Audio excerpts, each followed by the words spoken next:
Imagine driving a car locked in third gear. City traffic crawls at 15 miles per hour. Your engine screams, burning fuel, shaking itself apart. You merge onto the highway at 70 miles per hour. The engine lugs, coughs, and cannot deliver power. You need different gears for different speeds, but what if the road changed every second? What if you could not predict when? By the late 1930s, British aircraft engines faced exactly this nightmare. Propellers demanded wildly varying power as planes climbed, dove, accelerated, and maneuvered. Pilots had two controls, throttle and propeller pitch, and both required constant adjustment. Get it wrong and you would waste fuel, overspeed the engine, or lose power entirely during combat. Engineers needed a machine that could think faster than a human, adjusting itself thousands of times per flight. They built it. When that solution proved its genius in the sky, Britain realized tanks suffered the same fundamental problem. In 1936, Royal Air Force engineers watched test pilots struggle with a basic contradiction. Modern engines produce tremendous horsepower, over 1,000 on the latest models, but could not deliver it consistently. The problem was not the engine, it was control. An aircraft engine needs to maintain specific revolutions per minute for optimal power and efficiency, but the load varies constantly. During takeoff, there was a massive thrust demand. In level flight, there was a moderate steady draw. During a climb, the air pressure and propeller angle kept changing. During a dive, there was a risk of catastrophic overspeeding. Pilots manually adjusted both throttle and propeller pitch, trying to match engine output to propeller load across dozens of flight conditions. They could not keep up. Engines either screamed past their safe revolutions per minute, risking mechanical failure, or bogged down below their power band, leaving aircraft underpowered precisely when performance mattered most. Raw horsepower meant nothing if you could not actually use it. But how do you make an engine regulate itself? Think about a propeller as a rotating wing slicing through air at tremendous speed. At Royal Air Force testing facilities throughout the 1930s, aerodynamicists mapped propeller efficiency against two critical variables, rotational speed and blade angle, called pitch.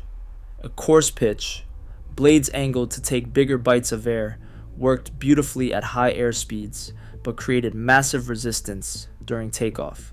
A fine pitch, a shallow blade angle, let engines spin freely during acceleration, but wasted energy once the aircraft reached cruise speed, like pedaling a bicycle downhill in lowest gear. Fixed pitch propellers forced a compromise. Set the pitch for takeoff performance and you sacrificed cruise efficiency and top speed, optimized for high-speed flight, and the aircraft struggled to get airborne with heavy loads. Propeller manufacturers tried everything. Two position mechanisms let pilots switch between coarse and fine pitch manually.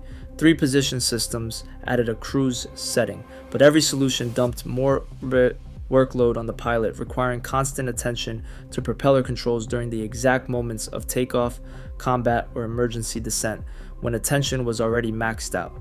The deeper problem was physics. As airspeed increased, propeller load decreased. The blades needed less bite because air flowed faster, but engines tended to spin faster, with less resistance, potentially exceeding safe limits. The propeller and engine worked against each other, creating an unstable system that required continuous human intervention. Engineers knew what they needed: a propeller that automatically adjusted its pitch to maintain constant engine revolutions per minute, regardless of airspeed, altitude, or throttle setting. They needed automatic control. They needed feedback. Picture the cockpit workload. You are climbing after takeoff in a Hawker Hurricane prototype at a British test facility in 1938. Left hand on the throttle, advancing it carefully to increase power. Right hand on the propeller pitch control, adjusting blade angle as airspeed builds. Eyes scanning the instrument panel, RPM gauge, manifold pressure, oil pressure, coolant temperature, airspeed, altitude, and artificial horizon. Now add watching for enemy aircraft, navigating, communicating with your squadron, monitoring fuel. Test pilots reported the problem bluntly. During high workload phases, takeoff, combat maneuvering, formation flying, and weather, they simply could not manage engine settings properly. They would either fixate on engine instruments, sacrificing situational awareness, or ignore the gauges and risk mechanical damage. The bottleneck was not pilot skill, it was human bandwidth. RAF physiologists studied reaction time and attention capacity. Pilots could process perhaps 3 to 4 variables simultaneously with accuracy. An aircraft in combat demanded attention to 15 or 20. Something had to give. Engine mechanics saw the consequences on teardown.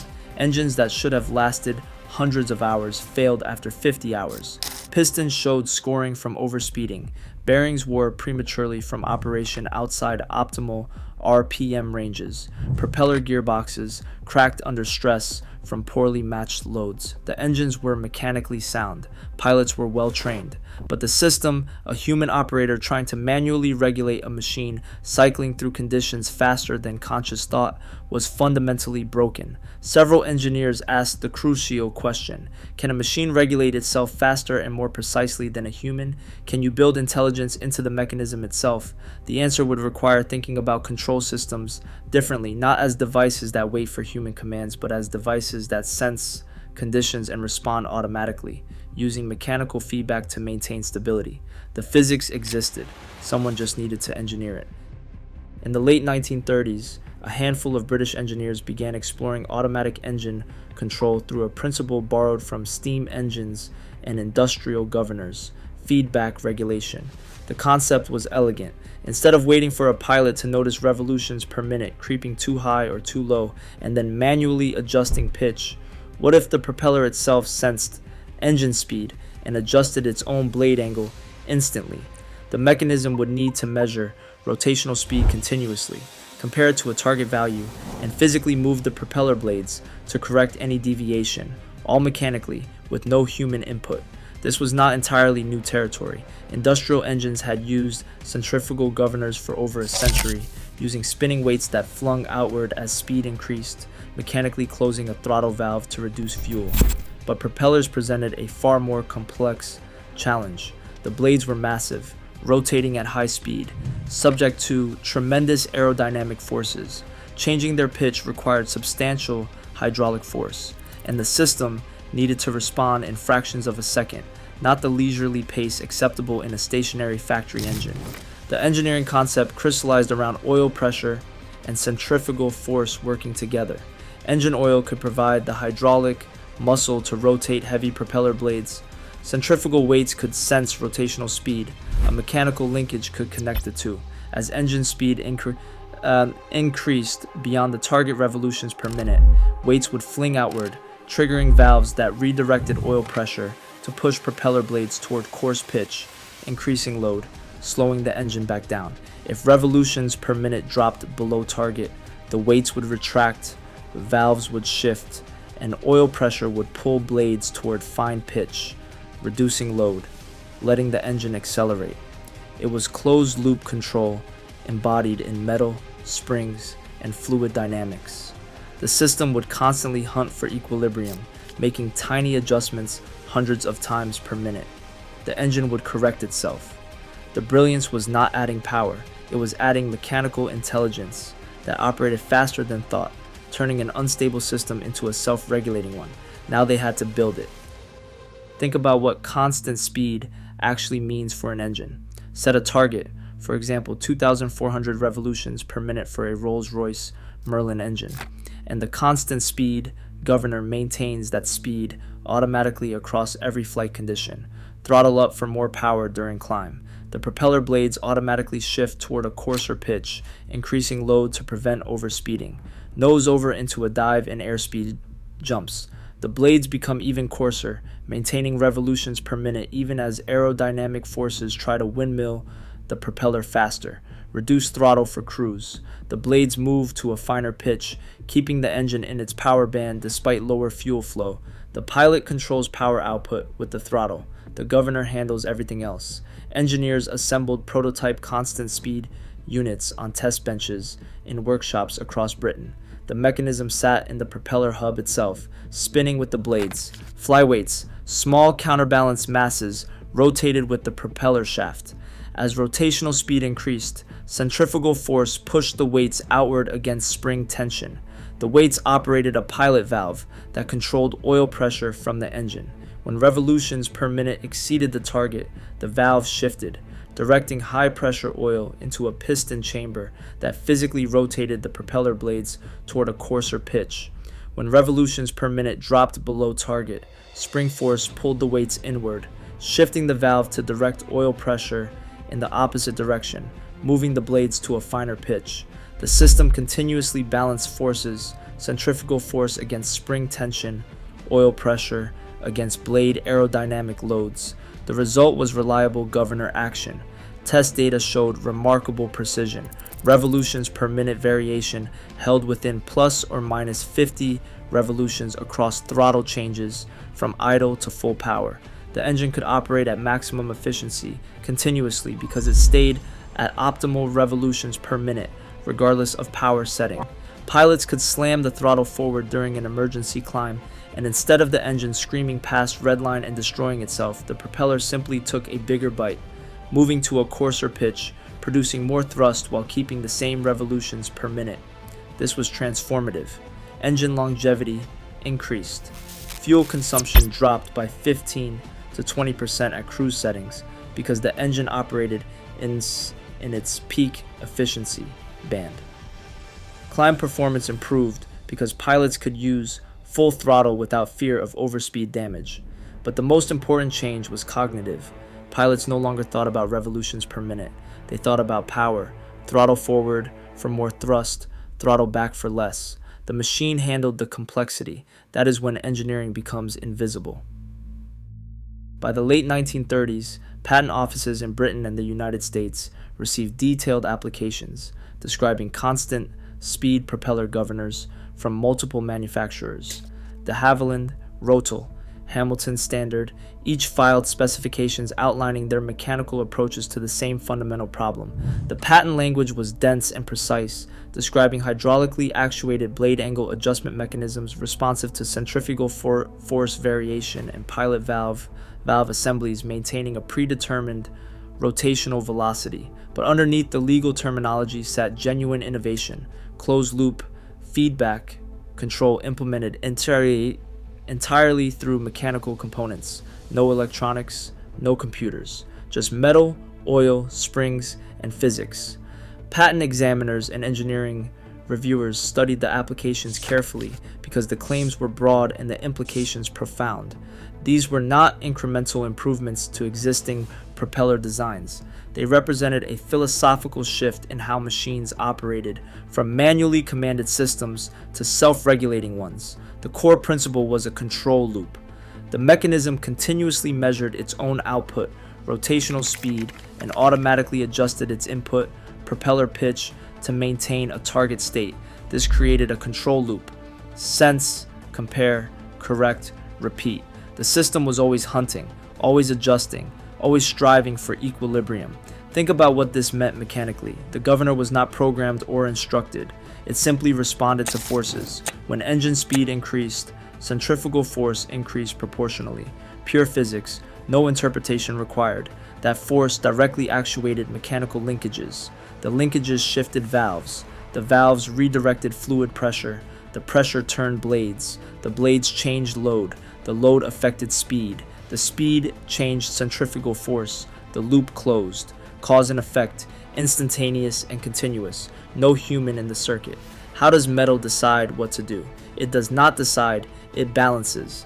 Every component in the system wants to reach equilibrium. Springs balance against weights. Fluid pressure balances against mechanical resistance. Aerodynamic loads balance against hydraulic force. When conditions change, these balances shift, creating momentary imbalance that drives correction. The genius was arranging these forces so their natural tendency toward equilibrium produced exactly the behavior needed: constant rotational speed. Engineers were not commanding the machine. They were designing the landscape of forces so the machine would naturally find the right answer. That is elegant engineering, making physics do the work. The first flight trials integrated constant speed governors with operational aircraft engines in 1939. Test pilots climbed into Spitfire and Hurricane prototypes fitted with the new propeller systems. Still skeptical. Decades of aviation experience had taught them that aircraft required constant attention, that every control demanded active management, that complacency killed. Now engineers wanted them to set engine speed with a single control and then ignore the most critical parameter affecting engine survival. The first takeoff changed everything. One test pilot reported advancing the throttle fully, watching the manifold pressure gauge climb, indicating increasing engine power, while the RPM gauge held rock steady at 2,600 revolutions per minute. The propeller blades automatically coarsened, accepting more load, converting rising engine output directly to thrust without any manual pitch adjustment. Normally, the pilot would have been frantically tweaking pitch to prevent overspeeding. Instead, his right hand sat idle. The machine was thinking for him. Climb performance stunned engineers. With constant speed propellers, pilots could use full throttle from brake release through 20,000 feet, maintaining optimal engine speed continuously. Fixed pitch propellers forced compromise, set course and struggle to accelerate, set fine and waste power at altitude. Two-position manual propellers helped, but still required the pilot to consciously switch settings, usually at the worst possible moment. The automatic system just worked. Advanced throttle, aircraft climbed. Reduced throttle, aircraft descended. Simple. But the revelation came during combat simulation. Test pilots flew aggressive maneuvers, barrel rolls, split S-turns, high G pullouts, while monitoring engine instruments. The RPM gauge barely flickered. Through knife-edge turns, vertical climbs, near stall deceleration, the governor maintained speed. Pilots could focus entirely on flying and fighting. Their cognitive load for engine management dropped to essentially zero. You set the target engine speed once, typically during engine start, then you forgot about it. One pilot wrote in his test report that for the first time he trusted the aircraft more than he trusted himself. The machine responded faster and more precisely than he possibly could. It never got distracted. It never made mistakes. That is when mechanical automation crosses a threshold, when humans stop seeing it as assistance and start seeing it as superior, when trust shifts from human skill to machine reliability. The Royal Air Force quickly mandated constant speed propellers across all new fighter and bomber designs. By 1940, nearly every British combat aircraft featured the system. The technology became standard so rapidly that within 2 years, pilots training on constant speed propellers did not even know manual pitch adjustment had once been required. The machine had become invisible, which meant it had become perfect. But other machines faced similar problems. Throughout World War II, RAF squadrons operated thousands of aircraft fitted with constant speed propellers, accumulating performance data that validated every engineering prediction. Spitfires climbed faster, precious seconds gained in scramble response time that translated directly to interception altitude advantage.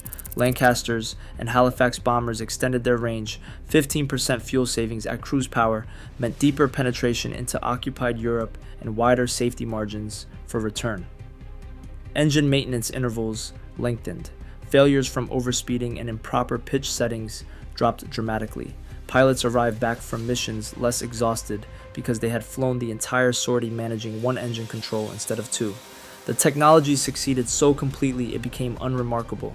Pilots stopped thinking about propeller pitch the way drivers stopped thinking about spark timing. The machine handled it. But maintenance crews and engineering officers noticed something crucial. The constant speed governor did not just maintain engine RPM, it automatically matched engine output to load across wildly varying conditions. Takeoff, climb, cruise, combat maneuvering, descent. Each demanded different power, but the engine operated in its optimal range throughout because the propeller adjusted its resistance to match. This was automatic load matching. The engine produced power, the propeller consumed it. The governor balanced the relationship instantly and continuously. That principle, automatic load matching through feedback control, was not specific to propellers or aircraft. It applied to any engine facing variable loads. Tanks, for instance. Think about a tank powering across broken terrain. The engine delivers torque to the tracks. Smooth ground, low resistance, high speed potential. Mud, high resistance, low speed. Climbing a slope, massive resistance, risk of stalling. Sharp turn, asymmetric loads. Obstacles, shock loads. A tank engine faced the same fundamental problem as an aircraft engine. Output power was constant, but load varied wildly and unpredictably. Crews managed this with manual transmission shifting, multiple gears selected by the driver based on conditions. but combat made that nearly impossible. Drivers could not simultaneously navigate, watch for threats, follow formation, and optimize gear selection. Someone remembered the propeller governor. What if you applied the same principle to a tank transmission? British Army engineers studying tank development in 1941 faced a brutal reality. Tank engines produce massive horsepower, 500 to 600 in the latest designs, but tracks operated efficiently only within a narrow speed range. Too slow, and you wasted fuel pushing against excessive resistance. Too fast, and you could not generate traction or control. The answer was transmissions, multiple gear ratios, letting the engine operate at optimal RPM while track speed varied. But tanks required constant gear changes across combat terrain, and drivers simply could not keep up. The typical tank transmission offered 4 or 5 forward gears.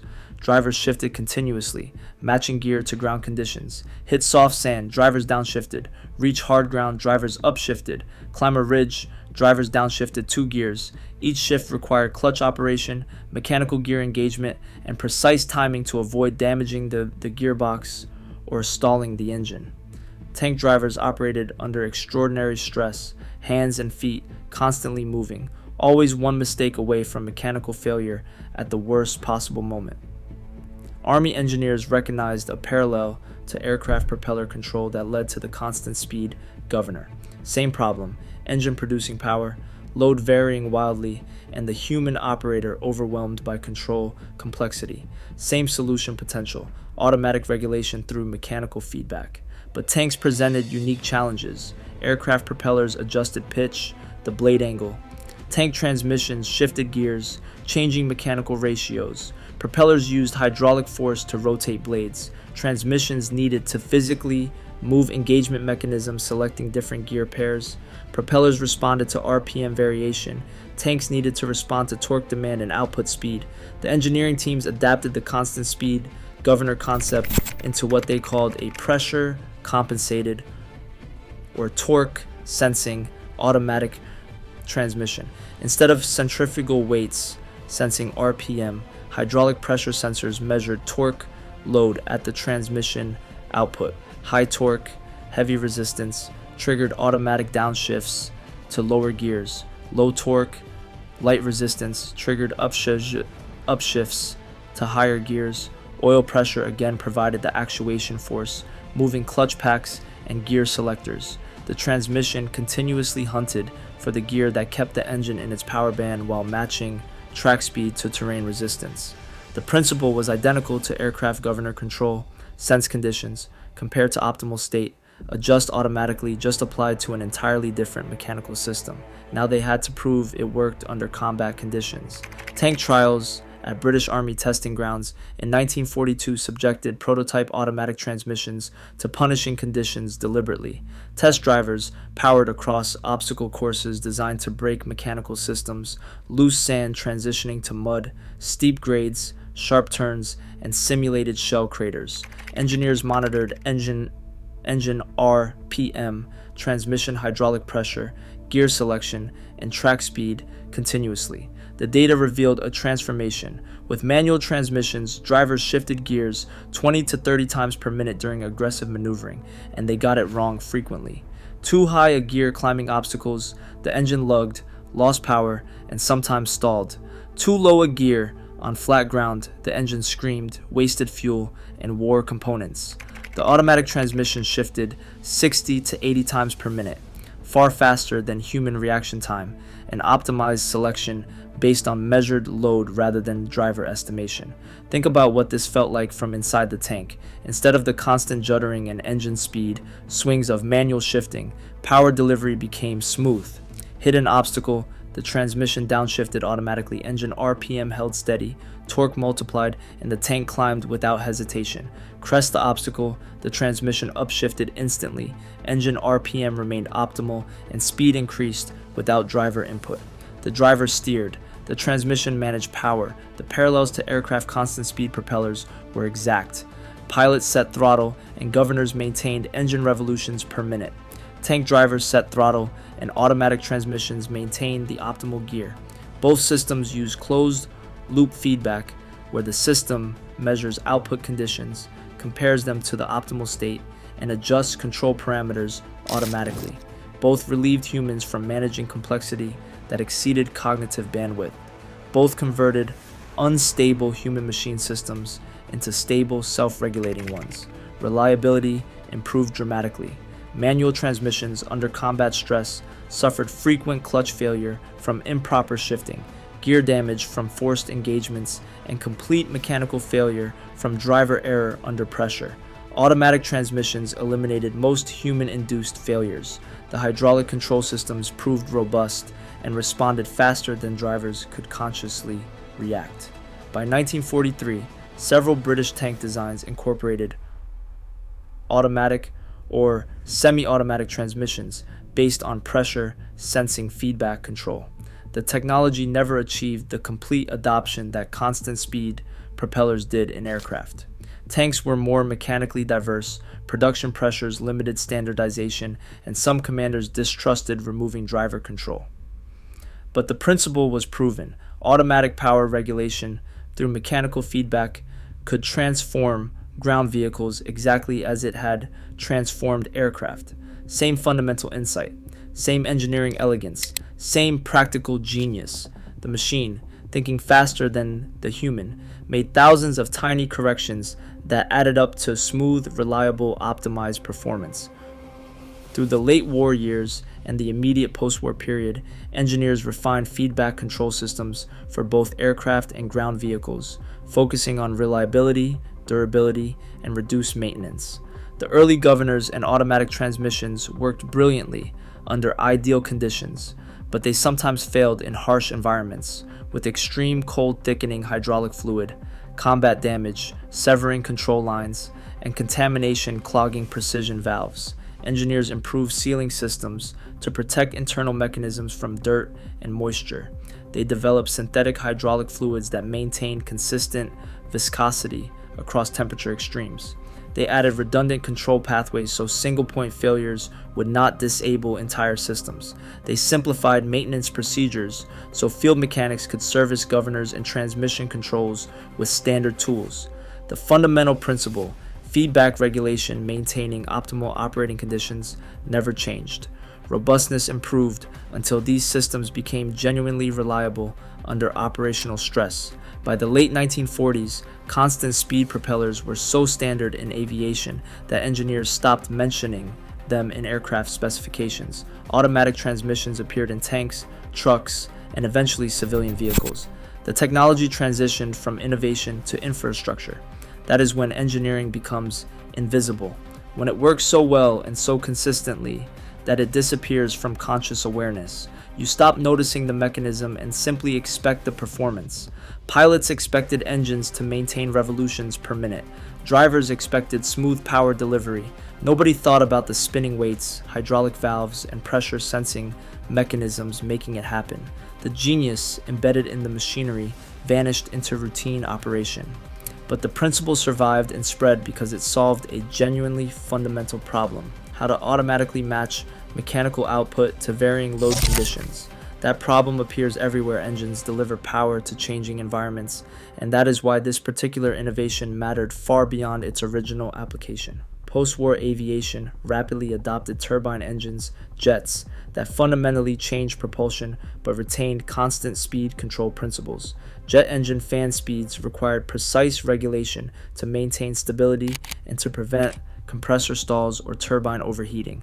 The mechanisms evolved as electronic controls replaced purely mechanical governors, but the underlying concept persisted. Sense rotational speed, compare it to a target, and automatically adjust fuel flow to correct deviations. Closed-loop feedback became standard. Industrial machinery embraced automated control across countless applications: power generation plants, manufacturing equipment, marine propulsion. Anywhere an engine delivered power to varying loads, engineers implemented some form of automatic regulation. The specific mechanisms changed with technology. Hydraulic systems gave way to electronic systems, and mechanical sensors became digital. But the architecture remained consistent: measure output, compare it to the desired state, and automatically adjust input. The invisible genius of the 1930s British engineers, solving an aircraft propeller problem, became the invisible foundation of modern power management everywhere. Today, your car's transmission shifts itself. The engine control unit monitors dozens of sensors, including speed, throttle position, and load, and adjusts fuel injection, ignition timing, and transmission engagement thousands of times per second. You press the accelerator, and the machine figures out how to deliver power. That is mechanical feedback control, evolved to electronic precision, but conceptually identical to the 1930s propeller governor. The principle survives because the problem survives. Engines produce power, loads vary, and automatic regulation works better than human control. Next time you accelerate smoothly from a stoplight or cruise efficiently on the highway, remember the Royal Air Force engineers who first trusted a machine to think faster than a pilot. The governor is still there, distributed across sensors and processors. It shifts constantly. We just stop noticing. That's when engineering becomes perfect, when solutions become invisible infrastructure, working flawlessly every day, forever.